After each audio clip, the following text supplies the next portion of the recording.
अस्सलाम वालेकुम students, I hope you all are doing great. आज मैंने अपने 9th क्लास के स्टूडेंट्स को इलेक्ट्रॉनिक कॉन्फ़िगरेशन समझाई और बहुत इजी मेथड से, जो कि जिन बच्चों को नहीं भी समझ आती थी उनको भी समझ आई है।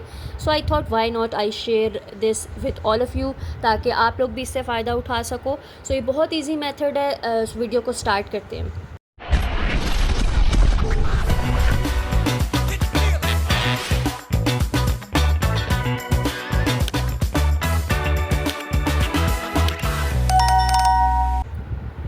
ओके तो इलेक्ट्रॉनिक कॉन्फ़िगरेशन का मेथड अलग है और एक है वो जो इलेक्ट्रॉन्स और शेल जो हम बनाते हैं एटम के स्ट्रक्चर से, एक वो है।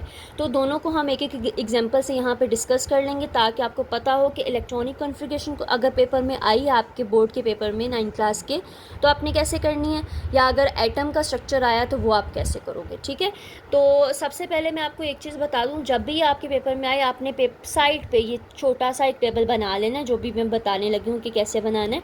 उसके बाद आप इजीली कोई भी इलेक्ट्रॉनिक कॉन्फ़िगरेशन जहाँ मर्ज़ी से आ जाए, you can do it. Okay, so अब स्टार्ट करते हैं। इलेक्ट्रॉनिक कॉन्फ़िगरेशन में हमारे पास चार वो अल्फ़ाबेट्स होते हैं, एस पी डी एफ। ठीक है, ये याद रखना है। इलेक्ट्रॉनिक कॉन्फ़िगरेशन में कितनी वैल्यूज़ होती हैं हमारे पास alphabets, S P D F. S समझ लो 1 2 3 4। एस क्या है 1 है, पी क्या है 2, डी 3, एफ 4। अब हर आपने इनके पेयर बनाओ, पहला एक है, फिर पी एस दूसरा पेयर हो जाएगा, तीसरा डी पी एस हो जाएगा, चौथा एफ पी डी एस हो जाएगा। यानी कि इनको पेयर में लिखना है। पहला एस अकेला ही है, फिर पी एस एक पेयर है, फिर डी पी एस एक पेयर है, फिर एफ डी पी एस एक पेयर है। यहाँ तक क्लियर है? ठीक है, अब आपने जो पेयर्स बनाए हैं उनको दो दो दफ़ा लिखना है। ठीक है, जो भी आपने पेयर बनाए हैं उसको आप दो दो दफ़ा लिखोगे। अब जैसे एस है, एस अकेला है तो एस को हम दो दफ़ा लिखेंगे। ठीक है, अब पी का पूरा पेयर क्या, पी और एस, तो पी एस एक दफ़ा, पी एस दो दफ़ा। यानी कि जो आपने पेयर बनाए हैं उसको आप दो दो दफ़ा लिखोगे। D P S, D P S, D P S. Clear है? यानी कि जो हमने यहाँ से एक पेयर फिर उसको दो दो दफ़ा लिखा। अब यहाँ से यहाँ तक एक पेयर है, so F D P S, F D P S. समझ आ गई? यहाँ तक अगर आपको आ गई है समझने, आपका 80% काम हो गया है। अब देखो एस क्या है 1 ना, तो हम 1 से शुरू करते हैं। 1, दूसरा एस क्या होगा 2, तीसरा 3 4 5 6 7 और ये आखिरी वाला 8। ठीक है, पी कहाँ से शुरू होगा 2 से, तो ये पी यहाँ से, यहाँ ये 2, दूसरा पी यहाँ पे है 3 4 5 6 7।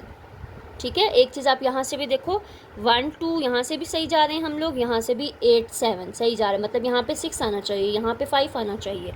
अब डी हमारे पास क्या था 3, तो हम 3 से शुरू करेंगे।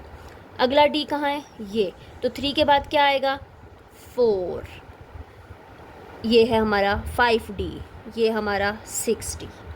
समझ आई? एफ हमारा कहाँ से शुरू हो रहा है 4 से, तो हम यहाँ भी 4 से शुरू करेंगे। ये 4 एंड ये 5। देखो 8 7 6 5 1 2 3 4, इट्स मीन हमने ये सब कुछ सही बनाया है। ठीक है, ये तो हो गया। अब आपको पता हो कि इनके ऊपर कितने इलेक्ट्रॉन्स या वो आ सकते हैं। ठीक है, अब देखो एस है, एस के ऊपर हमेशा 2 ही आ सकते हैं, 2 से ज़्यादा नहीं आ सकते। ठीक है, पी आपने ये याद रखना है, इसमें 4 4 का डिफरेंस आएगा हमेशा।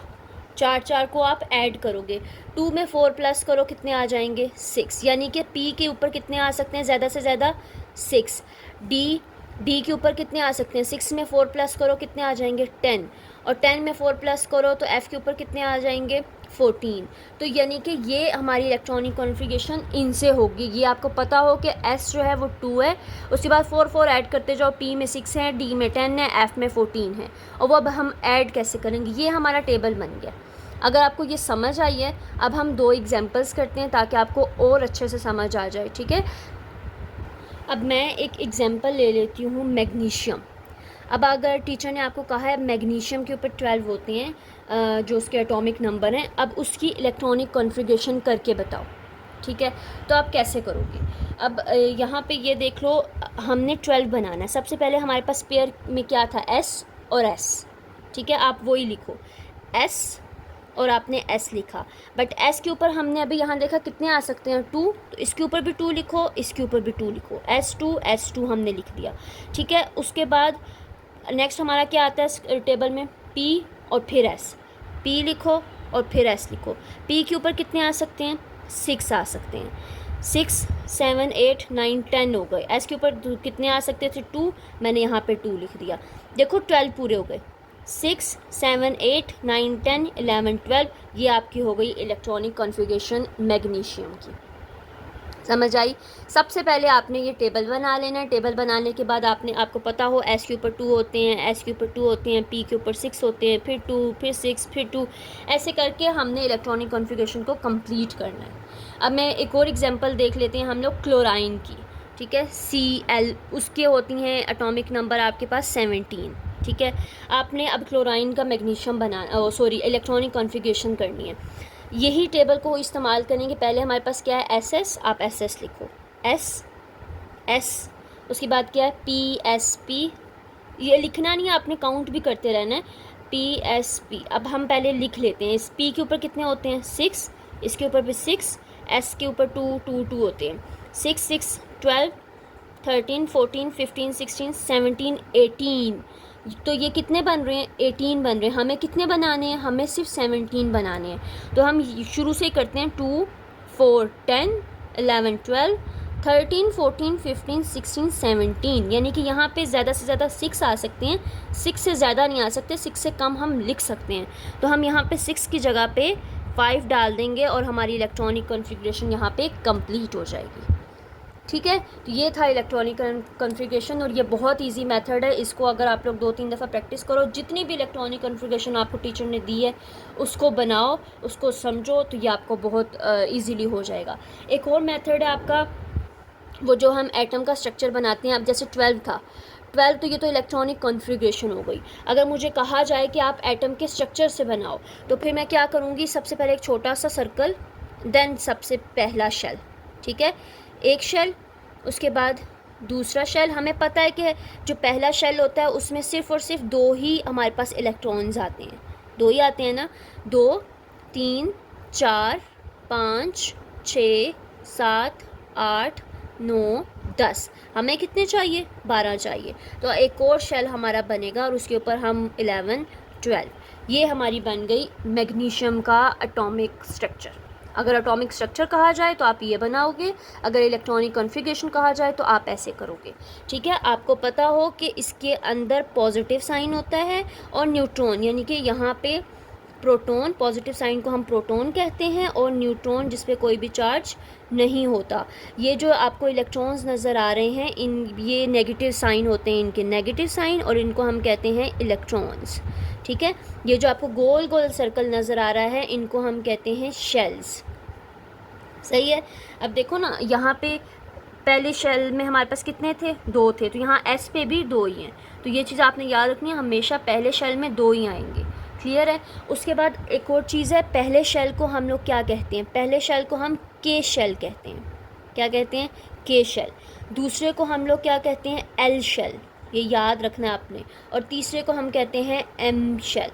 ये आपका एटॉमिक का स्ट्रक्चर बन जाएगा। अगर आपने ये सीख लिया, समझो आपका केमिस्ट्री में हाफ से ज़्यादा क्वेश्चंस जो हैं वो इलेक्ट्रॉनिक कॉन्फ़िगरेशन के 5-6 नंबर तो आपको कहीं नहीं गए, लॉन्ग में आ गया तो 10-12 नंबर तो आपको इजीली मिल जाएंगे। तो ये मेथड समझ लो, ये बहुत इजी है। आपकी इलेक्ट्रॉनिक कॉन्फ़िगरेशन अगर कहा जाए तो आपका ये इजी हो जाएगा, अगर आपको एटॉमिक स्ट्रक्चर कहा जाए तो ये इजी हो जाएगा। मैं एक और एग्जांपल यही क्लोराइन वाली एक एटॉमिक स्ट्रक्चर पर बता देती हूँ। हमारे पास कितने हैं, 17 है। 17 को पूरा करते हैं, पहला छोटा सा, उसके बाद पहला शेल। पहले में कितने होते हैं, सिर्फ और सिर्फ 2, अगला शेल 3, 4, 5, 6, 7, 8, 9, 10, 11, 12, 13, 14, 15, 16, 17, 17 पूरे हो गए। And this is the structure of chlorine Cl। ठीक है, ये ऐसे बनेंगे। आई होप आपको ये समझ आ गई हो। आज की वीडियो में मैंने सिर्फ आपको इलेक्ट्रॉनिक कॉन्फ़िगरेशन और एटॉमिक स्ट्रक्चर का ही बताना था। अगर आपको कोई भी टॉपिक समझना है, so you can do comment, I will see, and फिर मैं आपको उसका रिस्पॉन्स दूँगी। ठीक है।